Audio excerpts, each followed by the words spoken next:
Good afternoon, everyone. Welcome to the Grantley Adams International Airport. With me is Prime Minister, the Honorable Mayor Amor Mottley, and a number of government officials. And at this time, the Prime Minister and her officials will make a couple announcements that are of importance to the country. First, we will go, however, to the Deputy Chief Medical Officer. Hey, good afternoon, everyone. Thank you for the opportunity to say a few words pertaining to COVID situation in Barbados. So the current trajectory for COVID cases in Barbados is a downward trajectory. We are averaging approximately 361 cases a day. Our positivity rate is currently at around 25% compared to 32% just about 2 weeks ago. In terms of the reproductive number, this is an indicator of the multiplicity of the growth of the virus in Barbados. What we want is a reproductive number less than 1, and currently that reproductive number is 0.85. The doubling time has also increased, so all indicators are corroborating the hypothesis that the observation rather, that the numbers of COVID cases in Barbados is going down, and this is the trajectory that's expected over the coming weeks. This current outbreak started around the end of March of this year. We would have recently done some genomic sampling and recognized that the outbreak is predominated by the BA2 subvariant. So in the Omicron variant of COVID, we've had BA1, and right now it seems as though this is being solely driven by BA2. We continue to be very optimistic about the course of the epidemic. The hospitalizations has stabilized as well and is in fact coming down. And even though unfortunately we're still getting a few deaths due to COVID, the overall proportion of people dying or the case fatality rate of COVID is very low in Barbados at 0.3%, so one of the lowest in the world.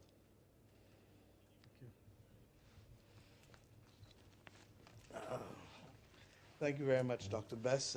I really want to say good afternoon to all Barbadians. Thank you, Minister Cummins, Chairman of the Barbados Tourism Marketing Inc., Mrs. Williams, Mark, I didn't get your name, sir. Cedric? Got it there. And members of the media. First of all, let me thank you for coming. I came into the country yesterday afternoon, and it was clear to me that I wanted to do a visit again today at the airport for a number of things. And also after meeting with the Ministry of Health officials, decisions were made as it relates to our protocols going forward. I think that you will appreciate that we have always said that we will have a gas and brake approach, and given the declines that we're seeing, we feel comfortable to make a few changes again. I've therefore been advised by the Ministry of Health that all persons who are vaccinated who are coming into Barbados will no longer need to come in with any kind of test results. So we're removing testing for vaccinated passengers coming into Barbados. Unvaccinated passengers will still have to test, and the Ministry of Health later this week will explain the further protocols for unvaccinated persons. With respect to mask wearing, it is clear that we will make a change for mask wearing for outdoors. Outdoor mask wearing will become optional, but indoors and on public transport, masks will still be required, and there will be no changes at all to what happens in the school system. So schools will remain as they were today, and the others will on the next directive. We hope that all of these changes will start from Wednesday, May 25th, with respect to both the vaccinated passengers not needing tests to come in. The Ministry of Tourism and the Barbados Tourism Marketing Inc. will deal with the marketplace to ensure that that message goes out seamlessly. With respect to the mask wearing, the Ministry of Health and the Attorney General's Office will ensure that the directive is put in place. For the absolute avoidance of doubt, let me repeat, outdoors, other than schools, optional. Public transport and indoors, it remains as it is now required, but if you're eating, if you're drinking, if you're talking, obviously you know you remove your mask indoors to be able to facilitate those things. We want, as you heard, for people still to be vigilant, take your boosters. And those of you who haven't vaccinated, vaccinate. We've been lucky that over 70% of the eligible population have vaccinated. We still have not gotten the vaccines for the 5 to 11s. We want and are still trying to do it. We're in deep discussions with 2 countries at the moment in the hope that we can get there. But we feel comfortable, as I said earlier this week when I spoke to, I think it was Brass Tacks, cautiously optimistic. And those are the 2 words that are guiding us all the time, cautiously optimistic. I will say that, especially with relation to the mask or anything else, if another variant presents itself that causes us concern, believe you me, you don't have to ask what the government can do or what I can do, because we will press brakes again. But at this point in time, everything is moving in the right direction and allows us, therefore, to be cautiously optimistic and to take the necessary changes, make the necessary changes that we need to make. I also took the opportunity to look at the airport and the processing. We had some issues a couple of weeks ago with respect to the length of time, especially in that 1:30 to 3:30 time frame, with people being able to get access to their baggage and to be able to move out. We're conscious of it. The minister has now informed me that 7 of the 8 belts are now working. We had been down to 2 or 3 at one point. And of course, in this supply chain disruption, parts are like headaches. So I'm not fooling anybody. But it therefore means that if something is wrong, then the rest of us got to pick up the slack. And therefore, we can't change the times that all these planes would come in. In an ideal world, I spread them all out. But the slots are what they are, and these ladies will tell you how difficult it is to get those slots moved. So what does it mean? The rest of us, that we got to make up for it. We got to move them through immigration as fast as we can. We've done that. We have 57 machines now that people are using, and those therefore have helped in moving the people through immigration quickly.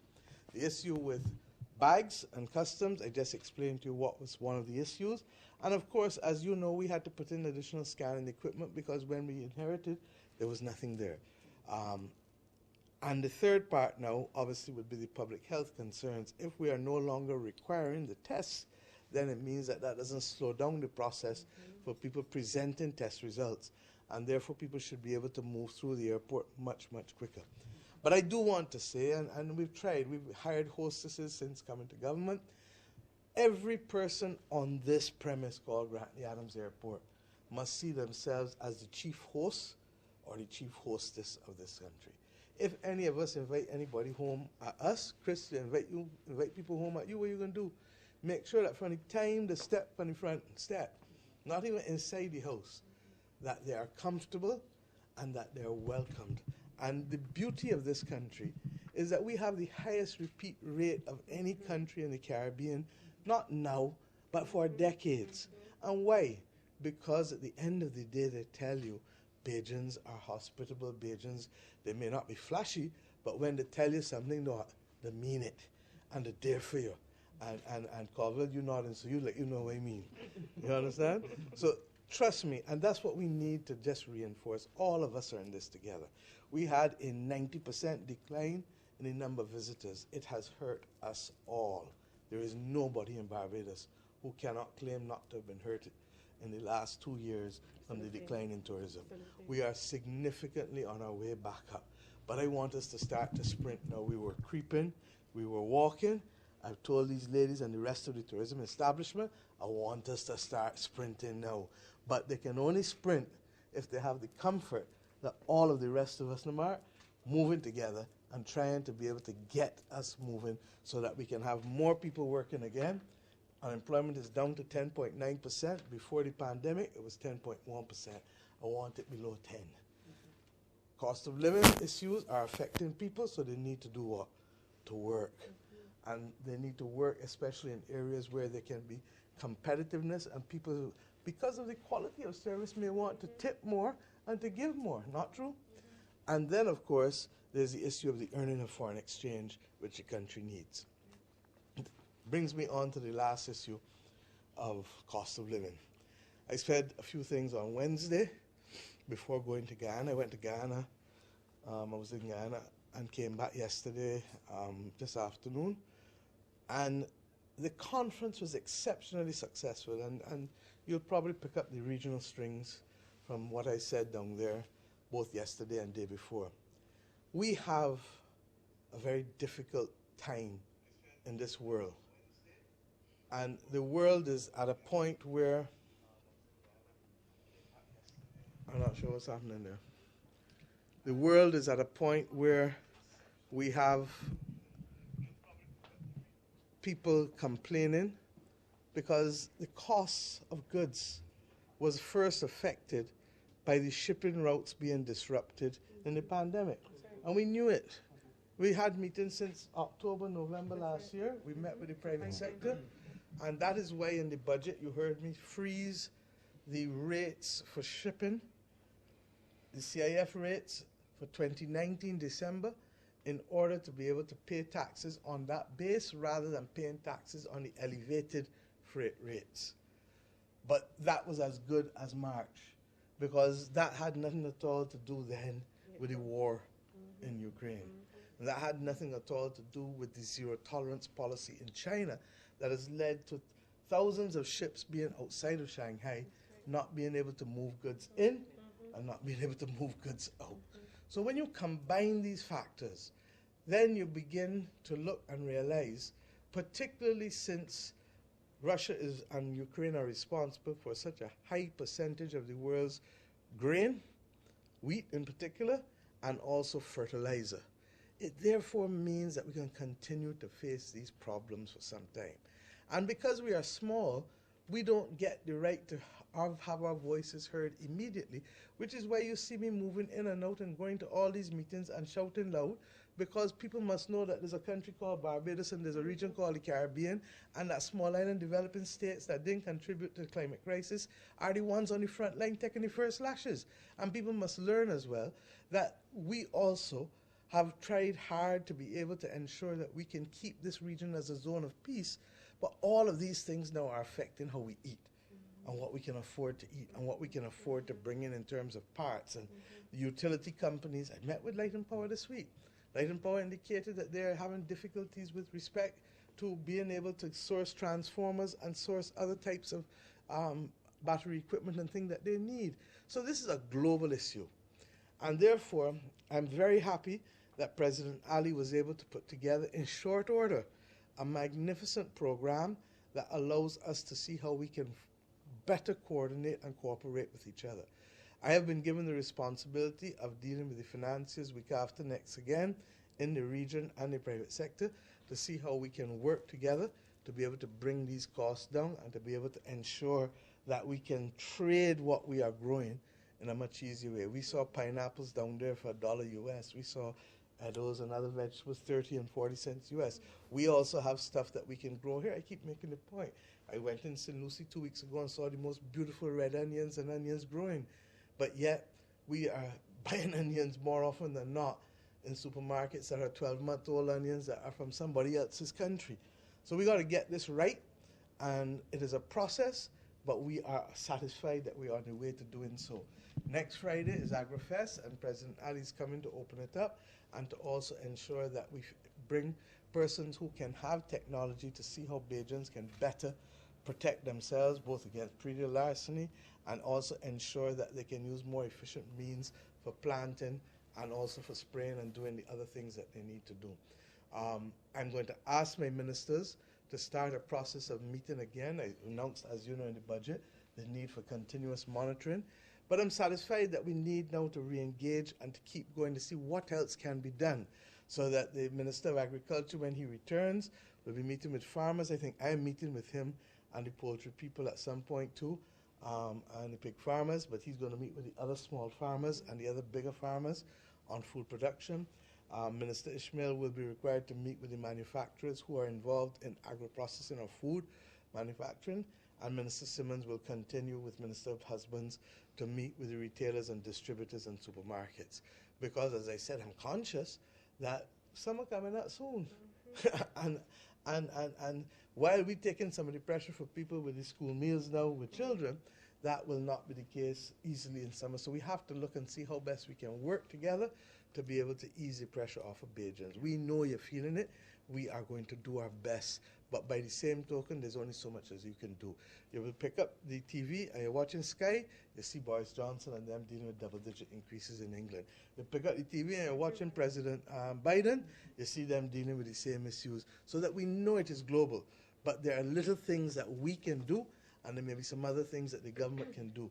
And I want to double down again. We did it before March for the budget. I want to do it again and have that level of consultation to see in the next 2 or 3 weeks what we can settle on and how we can make it even a little easier. We may not do the kill cow that people want, but any pressure, you ever wear a shoe that bite you? Any little pressure is take the pressure off of you, not true? And that's what we want to do. Mark, I don't know if you or Cedric want to say anything with respect to the airport and thing, because you are in a face, in a sense of it, you are part of the face of who Barbadians meet and visitors meet coming in, and I think we've been able to try and improve on time, but there's still room for further improvement. Yeah, good afternoon. Well, most of all the problems were like people waiting a long time for the luggage due to the fact that the scanners weren't working and stuff. But as we explained earlier, I guess that if you get the conveyor belts and stuff, if you get like 7 or 8 working, things should be in order and people get a good flow. And then you would have noticed when we came up here this evening as well, by 3:30, most of the pressure had been off from the 1:30, 2 o'clock prep jam. And just now, as you can see, JetBlue and British Airways is on the ground, but the traffic moving. Yeah, it's like a 1:30 to 3:30 time. Yeah. That's we said 4 o'clock, everybody gone, but the complaints is mostly between that time and the long stay back. And in order for this to work, it's like the body. The human body is made up of many different parts. The airport is made up of many different parts. Every single one who works up here is critical to the system working fluently and efficiently. And that's all we're trying to do. Any questions before we wrap up? The major announcements obviously are the changes to protocols, and to say to Bajans that, look, we can get on top of this thing with the cost of living. But you know, I've already told you too that it's not just government, it's everybody got to do their own little thing. How can I shift and move around and balance to be able to carry this burden? How can I cope a little easier? How can I carpool? How can I conserve water, conserve electricity? And how can I do the little things that I can do in my backyard with my neighbors to make life and to cut down some of the expenditure that we would otherwise have to face? Madam Prime Minister, there's some difficulties with the sourcing or getting the AstraZeneca vaccine now that there's a 4th dose coming. What's the story with that? I don't know what the stocks are for the respective ones. Suffice it to say that we have vaccines on the ground. We will continue to begin procuring more, and that's not a static situation. The one that I do know that is a difficulty, as I said, is the Pfizer for the 5 to 11-year-olds. That has hurt my heart more than I can tell you. And we're continuing to try and get it because the companies are just basically very, very complex in what they will do and who they will deal with. That is why, believe you me, we've been working quietly because we feel that ultimately Barbados must develop vaccine manufacturing capacity. And I can assure you that if there's one thing that I will work the next few years in this administration for, is to leave you all with an appropriate vaccine manufacturing capacity, because what this country and this region went through in the last 2 years is nothing short of vaccine apartheid. And apartheid in any form is wrong. And there are too many vaccines globally still being dumped, regrettably, without people who need vaccines and boosters being able to get them. Madam Prime Minister, 2 questions from me, one for the Minister of Tourism and one for yourself. To you, with regards to clarity, we do understand the logistics from the economic perspective with regards to lowering of these protocols. What does this science tell us? I mean, because we have been here before where, you know, we are seeing it's trending downwards and then, you know, it's back up again. Alvin, why do you take gas and brakes? When you put the road and the cars moving, the road empty, you press the gas. Not true. Trevor Thorpe is a car man. And when the traffic come where you do, you press the brakes. We went through Alpha. We went through Delta. We went through Omicron. We're going through BA2 subvariant.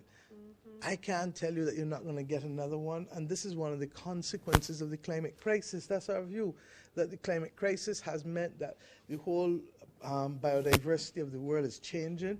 and what is happening in terms of diseases moving from animals to human beings, or because of the different temperatures. Look at the sargassum seaweed. We're living in a different world. Sometimes I feel like watching Star Trek, you know. I really feel so. But we're living in a different world, and even in the other thing that I share with the antimicrobial resistance, the last antibiotics to be put on the market was the year 2000.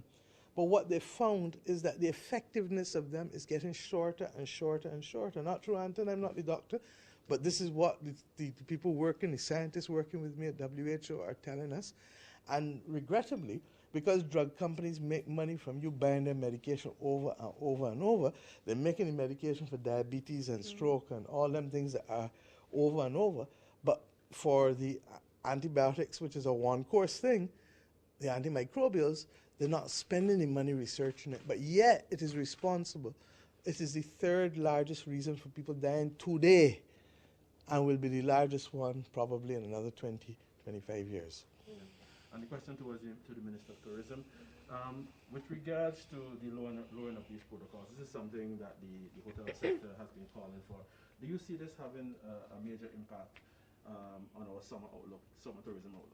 I think so. I think we're clear that many of the countries in the world are dealing with the same pandemic that we are, and each of our countries around the region, they too are guided by their public health officials, as we are here in Barbados. We have to make a decision guided by our scientists in the public health system on when it is appropriate for Barbados to make those changes. And at this point, the decision has been made that it is appropriate for Barbados, based on where we are, to make those changes. What that signals to our travelers is that it is safe for them to come to Barbados. We are in a position where we can comfortably accommodate many of the same measures that they're experiencing in their countries, where they wear masks outdoors, indoors predominantly, but outdoors it's not there, or testing is not a requirement for certain types of activities. But we're always guided by what the Ministry of Health and the public health officials have said is safe for Barbados. And I think that is what has been brand Barbados in our markets. We have always been a safe destination, never gimmicky, never doing it just because everyone else is doing or because we think it's going to make money for us. It's always been timed very carefully, and so this is going to be beneficial to us, I believe, in the summer. Madam Minister? Yes. If we may, and Shelley, I don't know if you want to speak to it. These are the lists that you sent me for the countries that are not thing. Yes. And just show that Barbados is not trying to break new ground. If anything, we're coming out a little late because of that cautious optimism and that sure-footedness that is part of the Barbadian DNA. We don't always be the one out there just blazing for blazing's sake. We want to make sure that what we're doing can be sustained because our people matter. And that is why you will see that others have blazed, gone out of the gates. So Aruba opened to vaccinated and unvaccinated travelers. No longer need to present any negative COVID tests or proof of vaccination. Bonaire opened to vaccinated, unvaccinated. No COVID tests are required. Same. Cuba open to vaccinated, unvaccinated travelers. Proof of vaccination and pre-entry COVID tests no longer required. Curacao, same thing. Dominica, vaccinated travelers, no pre-arrival form or pre-testing required, and only for the unvaccinated traveler will they require a test coming in. Dominican Republic, open to vaccinated and unvaccinated travelers, no vaccination proof or negative test required. Same with Grenada. Jamaica, same thing, no travel authorization or pre-entry COVID test needed. Saba and St. Eustatius, all travel requirements for entry eliminated. St. Lucia, no pre-entry COVID test or online pre-registration needed. St. Bart's, you want me to keep on going? St. Martin, huh? You go on and go on. So that it's not all, but there are good set out there already. And let's be clear, if you are a family traveling, a mother, a father, and 2 or 3 children, each test is what? 150 US? That's 750 US more just to come to Barbados. Okay?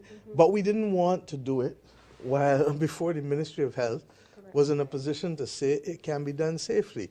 They're now in that position to say so, and that is why we're doing it. It means that we probably are a little behind the others, but our product is so good that we can jump over everybody very shortly. Absolutely. That's right. Madam Minister, at a time when we are getting ready to look at tourism again, you are losing your CEO at the end of next month.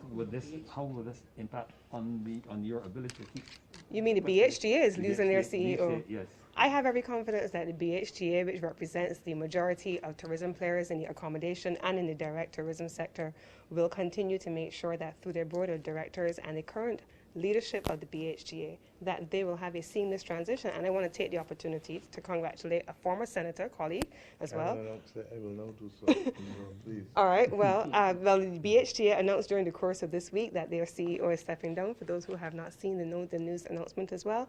And we want to wish him all the very best. We want to thank him for the support that he has given to the Ministry of Tourism and the tourism sector. He has been a fantastic leader, and we have had an excellent relationship with him. And we are confident that he who will also pay, as has been indicated in the news story, I think carried in the Nation news earlier this week, that he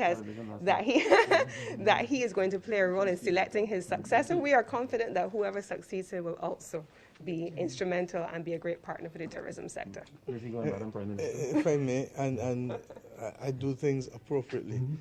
I have asked Mr. Grant whether he will serve as our Consul General at Miami. He has agreed, and he gave the appropriate notice to his employers. He agreed some time ago, and he will now take up the post at a date that he and the Ministry of Foreign Affairs have agreed upon. Okay? Anything else? Okay, we're good. Mark, you all good? Anything else you want to say? Cedric, anything you want to say? You all good? You all said what I had to say. The time in between 1 and 3 o'clock. Yeah, that's the pressure. But the key is, the message I want for everybody, all Belgians, we are in this together. And as I said, we've started a little later than the rest, but we are confident that what we offer here is the real deal. That's right. And a brand is only as good as it is real. Our difficulty was to make sure that when we do it, we're balancing the health and welfare of Barbadians, because at the end of the day, this is the rock that we have. Okay? Thank you very much. Oh, sorry.